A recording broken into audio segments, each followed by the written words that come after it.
Hi, class. This is Dr. Weaver, and I am going to do a voiceover on hypothyroidism. I will be doing a live lecture on hyperthyroidism in class. Um, but I felt like in order to spend more time on some of the other endocrine disorders, um, that it would be a good idea to just do a voiceover on hypothyroidism, which is pretty much the opposite of hyperthyroidism. Hyperthyroidism, you have higher levels of thyroid hormone, and of course, with hypothyroidism, you have a decrease in thyroid hormones. So they are opposite, particularly your symptoms. For example, and I'll explain this too in the live session. With hyperthyroidism, these patients have a heat intolerance, and with the hypothyroidism, they have a cold intolerance. And I will again be explaining that.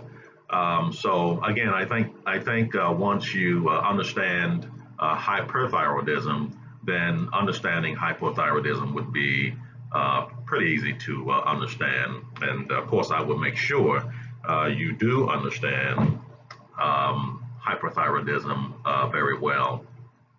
So, um, hypothyroidism, again, this is where um, low thyroid hormone is being produced.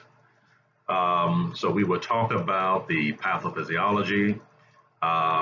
We will talk about the fact that there's a decreased metabolism from low thyroid hormone levels.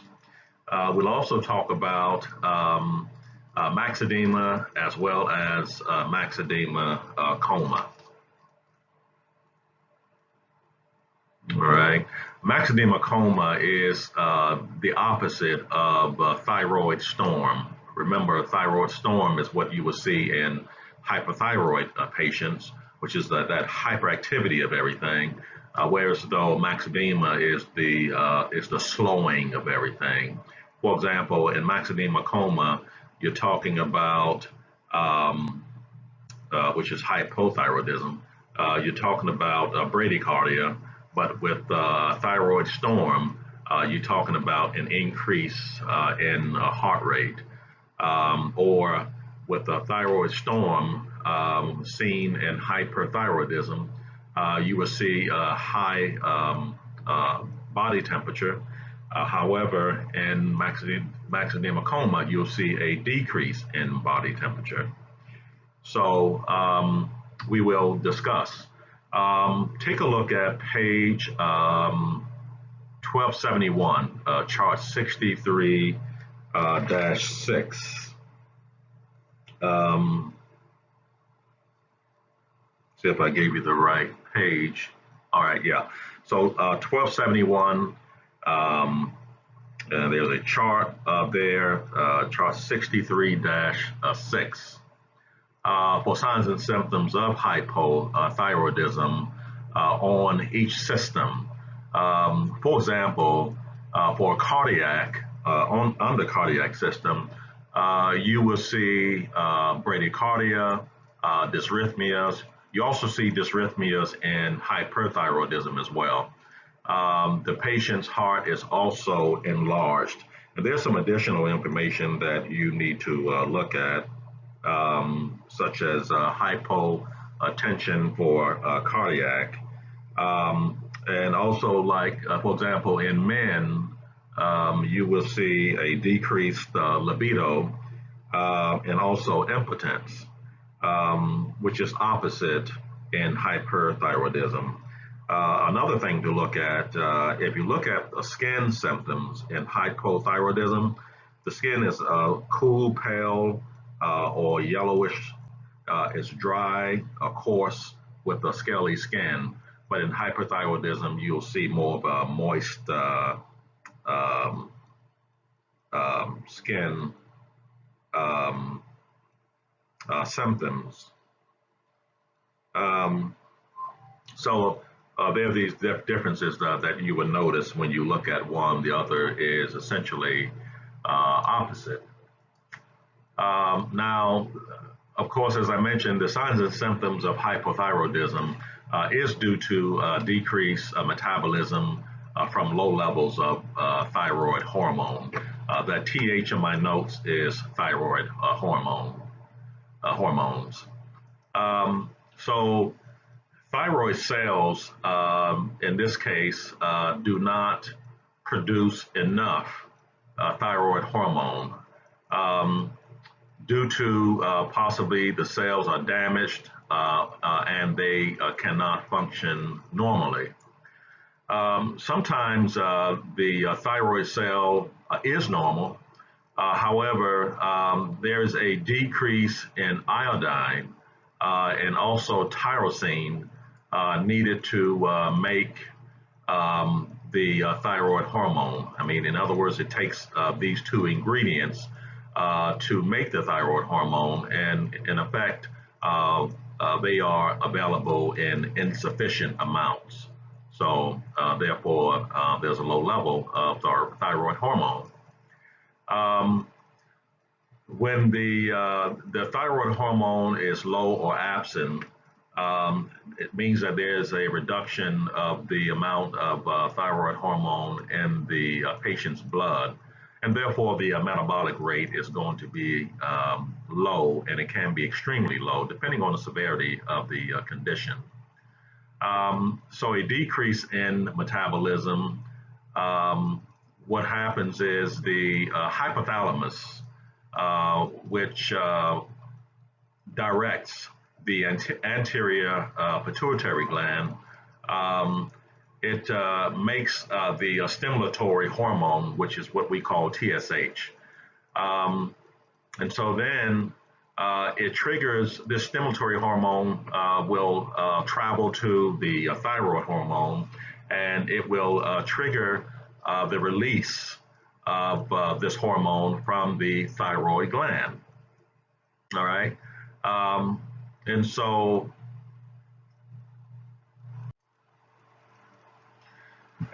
what happens is this hormone, which is a TSH, will then bind to those receptors on the thyroid gland cells. This will in turn lead to an increase size of the thyroid gland, essentially forming a goiter. And this is despite the fact that the thyroid hormone production is decreased. All right. Now, tissues and organs are impacted by a low metabolism rate due to hypothyroidism. So what happens is cellular energy is decreased. And so what happens is those metabolites, metabolite-like compounds, such as proteins and sugars, we also refer to it as GAGs, G-A-G-S. This compound actually increases inside of the cells. And so this GAG buildup increases mucus as well as water inside the cell. And this actually forms what we call cellular edema or cellular swelling. It is again because of these two substances, the mucus as well as the water, and an increased amount to boot. And so because of this, these patients tend to have changes in organ texture, and it is because these cells are now filled with mucus and water, and so they will have a different texture from the norm. So this edema inside the cells are mucinous, and we also refer to it as maxedema. This is maxedema. So it is not caused by water alone, but also by the mucus as well. these patients, they generally have an appearance that is changed, and this is due to the edema within those cells. And so the patients typically have non-pitting edema everywhere, such as you'll see it in their eyes. I think I have a picture of this as well. But you'll see this this edema, this maxedema-like appearance in the eyes, the hands and feet, also between the shoulder blades. The tongue also thickens in these patients. And the swelling is also located in the larynx. And this is what actually leads to a husky voice in these patients, which you should read about in the signs and symptoms. So that's where the husky voice comes in at. And again, this is due to, well, the physiological function has decreased. Now, remember, we talked about thyroid storm. And so in this particular case, we're talking about maxedema coma, which is the opposite. This is known as a hypothyroid crisis, as opposed to a hypothyroid crisis or a thyroid storm. And so this occurs when when hypothyroid condition is poorly treated or not treated at all. And unfortunately, it has a 60% mortality rate in these patients. So it must be treated promptly. Also with hypothyroidism, when these patients have a decreased metabolism, the heart muscle becomes flabby. Remember, it's not working normally, and so therefore, as with any muscle, when it's underworked, it can turn to a more weaker structure. And also the heart chamber size increases as well. And for this reason, these patients would tend to have a decreased cardiac output with a decreased perfusion. And when you have a decreased cardiac output, obviously your perfusion will be diminished. And if your perfusion is diminished, remember, blood carries essential elements such as your gases, your oxygen and CO2. And so with the decreased perfusion, these patients tend to have a decreased gas exchange as well. And if you have a decreased perfusion or gas exchange, this will also impact the brain and other vital organs because they're not receiving enough perfusion. And so when you have this decreased cellular metabolism worsens, then tissues and organs, they will go into failure. All right. This can also be caused by other events, by drugs, and other conditions as well. Also, look at the etiology for this condition. Go ahead and read that in your textbook. For example, could be due to low iodine in the soil, etc. And I believe in some of these Asian countries, particularly like Japan, sometimes you'll see these patients with these large goiters because they don't have enough iodine in the diet. So it's something that you will see in that region of the world. Also look at the incidence and prevalence. For example, women are more impacted by this condition than men, and read the rest of that information. Take a look at page 1272, table 63-2, 4 causes of hypothyroidism. Your book talks about primary causes. as well as secondary causes. For example, for the primary causes, you have a decreased thyroid tissue. This can be due to congenital poor thyroid development. It can also be due to cancer of thyroidal tissue, um, as well as metastatic cancer to the thyroid. It can also be due to autoimmune thyroid dysfunction as well. Can also be due to decreased synthesis of the thyroid hormone. In other words, a decreased production of the thyroid hormone, which is endemic iodine deficiency, as what you will see in certain countries. They don't have enough iodine in their diet. Also, certain drugs like lithium, sodium or potassium perchlorate, and so these are some of the medications that can also contribute to hypothyroidism. So just take a look at that table when you get a chance.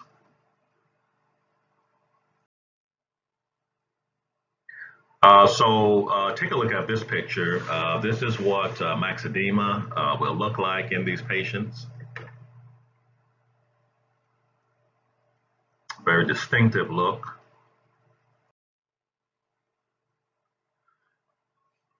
So let's look at hypothyroidism assessment. We're talking about the history taking, the physical assessment. We want to look at signs and symptoms, psychosocial, performing a psychosocial assessment, and also looking at some laboratory assessment or data as well. All right. This condition is mostly managed in the community, but an initial diagnosis is usually made in the acute care setting, especially with complications such as myxedema. So that's where you'll find these patients in the hospital primarily for hypothyroidism with this complication. As far as history, signs and symptoms may develop pretty slowly with these patients. So what you want to do is ask about activity now compared to a year ago, which will be quite diminished. Also obtain a sleep history as these patients sleep for many hours, and so that could give you a clue as to what is going on with these patients. We want to assess for signs and symptoms. There is generalized weakness. These patients are anorexic. They have muscle aches as well as paresthesia. They also have constipation, cold intolerance, and with the hyperthyroidism, you'll see diarrhea and heat intolerance. Also ask the patients about the need for more blankets at night, clothing, even when warm, even when the temperature is warm. And so the opposite of that, these patients with hyperthyroidism would need less blankets, less clothing because they're very hot, so they have this heat intolerance. So again, remember these opposites that we talk about. We want to also watch for subtle signs and symptoms, especially in older adults. Also you want to look at other signs and symptoms and ask these patients about any other possible issues. We want to also ask these patients about drugs that might impair thyroid hormone production. As I mentioned here, as far as primary causes, lithium can cause this. This can cause these patients to have not only a bradycardia, but also loss of eyebrow hair. So that's something to look for as well. Another medication called thiocyanate, and amiodarone, which is an antidysrhythmic medication, etc., can cause hypothyroidism. And just read the rest of that information on page 1272. Also ask these patients about past treatments for hyperthyroidism. Remember, when these patients are treated for hyperthyroidism, it's possible that they may develop the opposite, because remember with hyperthyroidism, there's a lot of thyroid hormone on board, and so you're trying to reduce it to a more normal levels, and you can reduce it more than what it should, and therefore these patients will experience hypothyroidism. So you want to ask if they are treated for hyper, because it can lead to hypothyroid conditions. As far as physical assessment and signs and symptoms, again, take a look at page 1271, chart 63.6. I did call or name a few signs and symptoms here, so you can look at the rest by systems. As far as psychosocial assessment, you want to note that a goiter can indicate the presence of too little thyroid hormone or an excessive amount. So this being said, don't just jump to conclusion that that the patient may have or has too little of the thyroid hormone, because it can be due to an excessive amount. And so a further workup would be required here, or prudent. As far as laboratory assessment, the lab findings are typically opposite of hyperthyroidism as well. For example, the T3 and T4 levels, which is the thyroid hormone levels, are usually decreased.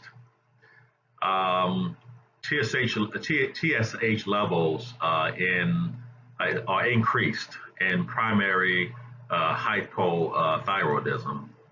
However, it can be decreased or normal with the secondary type.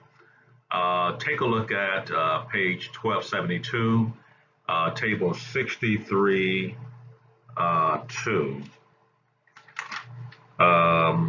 Yeah, so I referred to that already, but take a look at that again for the primary and secondary causes of hypothyroidism.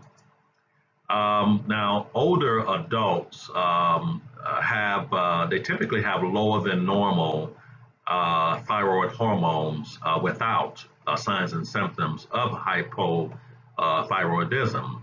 And so in this case, hormone replacement therapy, and I abbreviated that HRT as in Tom, this hormone replacement therapy will not be used until signs and symptoms actually develop or are present in the elderly in particular. Right. So this is very important because most of these can increase morbidity and mortality in these patients, and so these priority collaborative problems for patients with hypothyroidism must be addressed.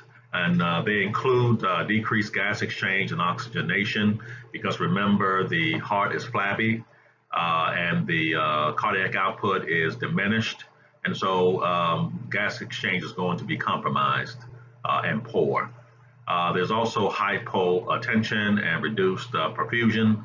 Again, this just deals with the fact that the cardiac muscle, the cardiac system is impaired. There's also reduced cognition, and of course, anytime you have a decrease or compromise a cardiac system, then you're going to also have reduced cognition, because you get reduced perfusion of blood to your brain, and therefore cognition is diminished.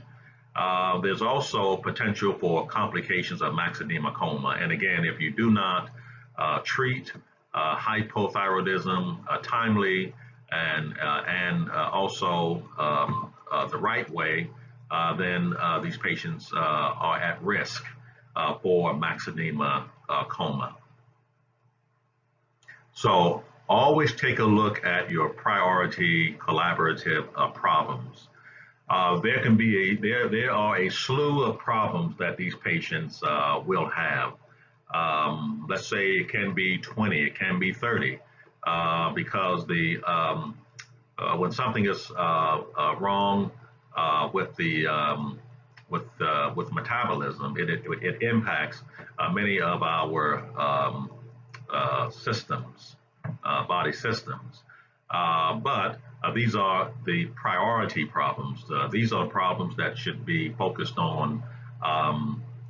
They should have a high level of scrutiny or your attention, or the clinician's attention. So unfortunately, I deleted my last slide, so I'm going to have to do this, go over this information again. That's very unfortunate. Can't believe I did that. Anyway, so I didn't realize that this was the last slide, so I'll make sure I don't do that again. So these are some of the measures that you must keep in mind as you're treating these patients. We want to improve gas exchange by maintaining an oxygen O2 saturation level of 90% or greater. There should be no cyanosis. There should be improved cognition. We want to also prevent hypotension, support cognition, prevent myxedema coma, and also care coordination and transition management is important as well. Remember, when someone has hypotension, they're not perfusing to their brain or to their other vital organs. And therefore, in particular, if you have poor perfusion to the brain, then you have a poor cognition. And so something we want to improve. And of course, giving them their synthroid medications once that treatment is started will improve their condition overall. It just takes some time. These are some measures, again, we want to ensure happens, especially with respiratory and cardiac compromise, since they are pretty serious. The most common cause of death with these patients with myxedema coma is respiratory failure. We want to improve gas exchange by applying oxygen if needed for hypoxemia. Remember, hypoxemia is a low amount of oxygen in the blood, as opposed to hypoxia, meaning low oxygen in the tissue, or the tissues are deprived of oxygen. We want to also listen to breath sounds. These patients may possibly need to be intubated if they have a severe decline in respiratory status. We want to also avoid sedation in these patients because these medications can further compromise their respirations. So sedative drug doses, they must be adjusted, and assess the patient's respiratory status before administration. Remember, many of your drugs are metabolized in the liver, excreted through the kidneys, and if you have poor perfusion of blood, then your kidneys are not receiving that perfusion, so they can't excrete the drug, and your liver also cannot metabolize the drug as effectively. And therefore, again, the drug doses must be adjusted until we can get this patient to as close to a normal thyroid function as possible. We want to also prevent hypotension with these patients. We want to keep the heart rate greater than 60. The blood pressure should be close to normal. We want to ensure that there are no dysrhythmias, that peripheral edema is diminished. We want to also assess for it. We want to assess for neck vein distension, because this can point to possible right-sided heart failure. Remember, there's poor cardiac output. The heart is flabby. You're not getting that strong contraction, so things are backing up, possibly starting from the left side of the heart, progressing to the right side. So these patients will have shock-like signs and symptoms. So we must intervene appropriately. Signs and symptoms of shock, think about a low blood pressure, a low urine output, and change in mental status. Again, it is due to the low urine output and mental status is due to decreased perfusion. And so that's why we always need a good blood pressure. Remember, we look at the mean arterial pressure, that parenthesis that is right next to that blood pressure you see on the machine. And so that is the number that we want to be at least about 65, because it tells us that these patients are being perfused to their vital organs. We want to also ask these patients about chest pain, shortness of breath issues, as these patients might have cardiovascular disease. These patients might be started on Synthroid, which is a synthetic hormone, and it is started at a low dose, but titrated up or increased upward over time. And we should see an improvement in the patient's signs and symptoms, such as there should be an improvement in the patient's heart rate, the blood pressure, as well as their urine output. With severe signs and symptoms of hypothyroidism, these patients are started on the lowest dose of thyroid hormone replacement. Otherwise, a high dose can lead to complications such as severe hypertension, heart failure, as well as a heart attack or an acute myocardial infarction. If these patients have maxedema coma, severe maxedema coma, IV medications are likely, or the IV form of Synthroid would be required because it works much faster. And remember, time is of the essence when they are in maxedema coma. We want to also assess for chest pain, shortness of breath before initiating any treatment to these patients. We want to teach these patients and the family members or caregivers about signs and symptoms of hyperthyroidism. Remember, we're treating hypothyroidism with Synthroid, which is a synthetic kind of a hormone replacement therapy. And so if their bodies react in such a way that their levels get too high, then they can develop hyperthyroidism. And of course, they will begin to show signs and symptoms of hyperthyroidism. So these patients must understand the difference between the two and to be able to watch out for the two, patients and their caregivers. We want to support cognition after starting the thyroid hormone treatment. Essentially, severe lethargy, drowsiness, memory deficit, poor attention span should improve in approximately 2 weeks. And of course, we need to explain this to the patients that they must be patient. Whenever you see a kind of a squiggly line, it means approximately.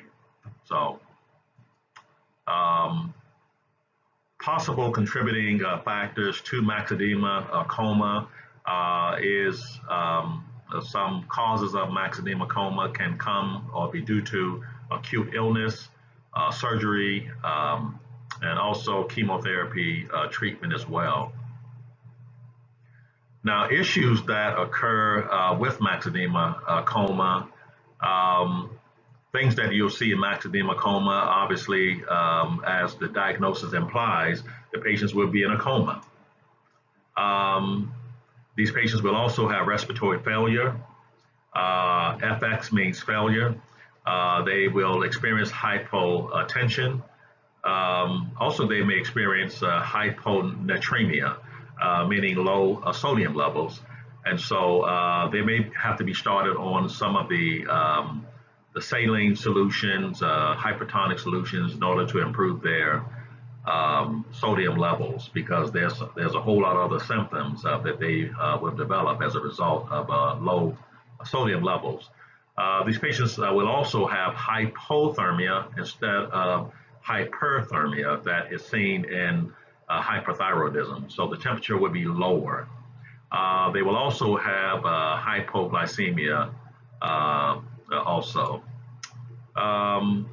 Let's see. Look at also chart 63-7, page 1274, for emergency care of patients with myxedema coma. Let's see, 1274. So interventions such as maintaining patients' airway, replacing fluids with IV normal saline or hypertonic saline solution as prescribed. These patients will have to be given IV glucose, remember, because they have hypoglycemia.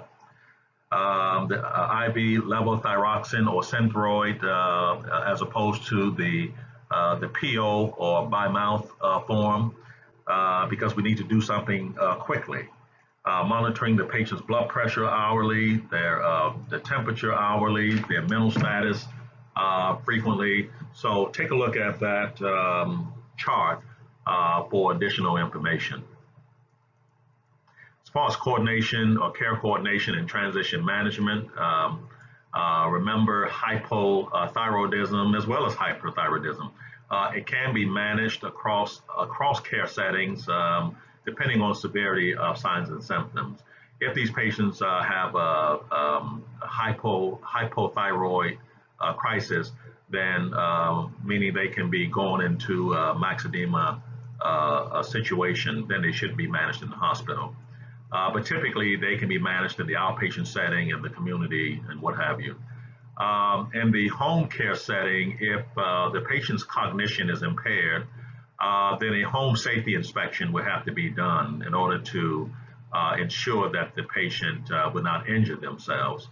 For example, the removal of throw rugs or anything that might cause the patient to be injured as a result of their mental incapacitation.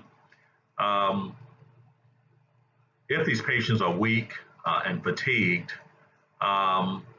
living on a second floor should be explored for a short period of time. So if the patient lives in a two-story home, they may have to set up that bedroom on the ground floor, or if that just cannot be done, perhaps they can live with a caregiver or family member that has a single floor with a bedroom for the patient to use for a short time.